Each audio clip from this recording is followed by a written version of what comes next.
मानव संसाधन विकास मंत्री स्मृति ईरानी की शैक्षणिक योग्यता पर विवाद गरमाया हुआ है।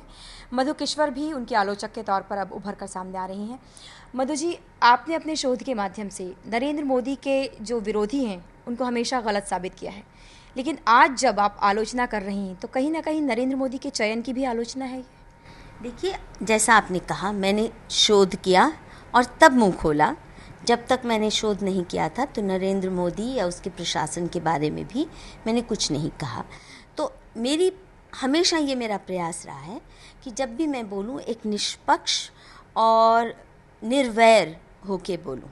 अब स्मृति ईरानी का भी अगर लीजिए, अभी तक as a party spokesperson, as a public speaker मैं उनकी एडमायरर रही हूँ, प्रशंसक रही हूँ।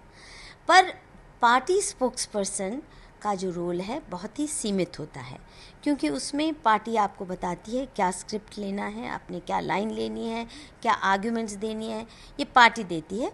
आपको सिर्फ अपनी वाक शक्ति और एक पर्सनल प्रेजेंस, करिज्मेटिक प्रेजेंस का इस्तेमाल करना है, जो वो बखूबी करती हैं। और बीजेपी की एक्चुअली जितनी भी फीमेल रिप्रेजेंटेटिव या स्पोक्स पर्सन हैं वो सभी काबिल सिद्ध हुई हैं, उनमें स्मृति ईरानी भी रही हैं।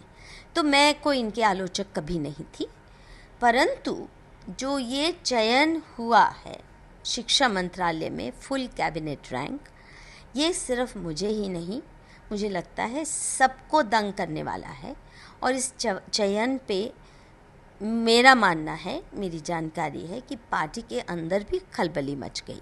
अब शिक्षा मंत्रालय में दो बातें, एक तो इसको दिशा निर्धारित करनी है, पॉलिसी निर्धारित करनी है सारे देश के लिए, 125 करोड़ देशवासियों के लिए, और ये मौजूदा पीढ़ी और आने वाली पीढ़ियों के लिए। दूसरी ओर HRD या एजुकेशन मिनिस्ट्री की ये एक और भी विशिष्टता है कि ये स्टेट सब्जेक्ट है। दिशा भी निर्धारित करनी है, विजन भी देनी है, इन्वेस्टमेंट्स भी बढ़ानी है, पर साथ में चीफ मिनिस्टर्स के ज़रिए ये काम करवाना है। और सेंट्रल यूनिवर्सिटीज़ के वाइस चांसलर्स तो चलिए आपके डायरेक्ट आपके कंट्रोल में आ गए, पर बाकी शिक्षा के क्षेत्र जो है आपको चीफ मिनिस्टर्स को लेके चलना है। अब इतने दिग्गज नेताओं को, चीफ मिनिस्टर्स तो कोई मोदी वेव की प्रोडक्ट नहीं है। जितने भी आप देश में चीफ मिनिस्टर्स देख रहे हैं, बीजेपी के भी, सभी अपने बलबूते पे आए हैं। अब उनको लीड करने के लिए आपको एक हैवी वेट चाहिए, जो ह्यूमन मैनेजमेंट, रिसोर्स मैनेजमेंट और इंस्पिरेशनल रोल प्ले करने में, कैटालिटिक रोल प्ले करने में, जिसकी अपनी कुछ विजन रही हो, ऐसा व्यक्ति चाहिए। अब या तो यह है कि इनको रबर स्टैम्प बनना था, या इनको ट्रेनिंग देने के लिए, तो ट्रेनिंग देने के लिए मिनिस्टर ऑफ स्टेट बनाना चाहिए था।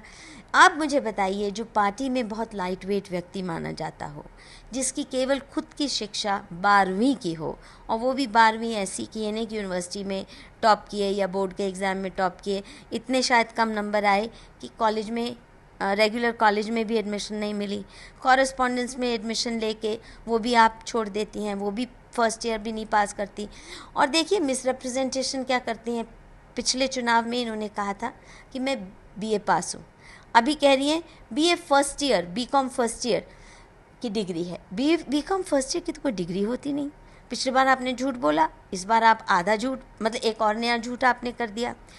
तो 12वीं पास व्यक्ति जिसने वाकई कुछ सीरियस ना पढ़ाई की हो, ना शिक्षा क्षेत्र से उसका जुड़ाव रहा हो, और ना वो संगठनात्मक दृष्टि से कोई अमित शाह जैसा व्यक्ति है, जो अपने human resource management, political wisdom के साथ भांत भांत के लोगों को मोबिलाइज़ कर सकता। अपने दुश्मनों को भी अमित शाह ने तो मोबिलाइज़ कर लिया, और कैसे गज़ब का नतीजा इस चुनाव में दिया।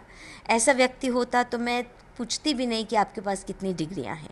इनके पास ये कुछ भी नहीं है। आप 12वीं के बाद फैशन मॉडल के लिए जाती हैं, ब्यूटी कॉन्टेस्ट में जाती हैं, फिर उसके बाद आप TV सीरियल्स में चले जाती हैं। ये कोई क्वालिफ़िकेशंस नहीं बनती। आपकी क्वालिफ़िकेशन एक पार्टी के वक्ता के रूप में पहचान ज़रूर बनी है, पर उसमें कोई विजन दी हो, पार्टी की दिशा निर्धारित कभी की हो, ऐसा इनके सज्जन या दुश्मन दोनों में से कोई भी नहीं कहता।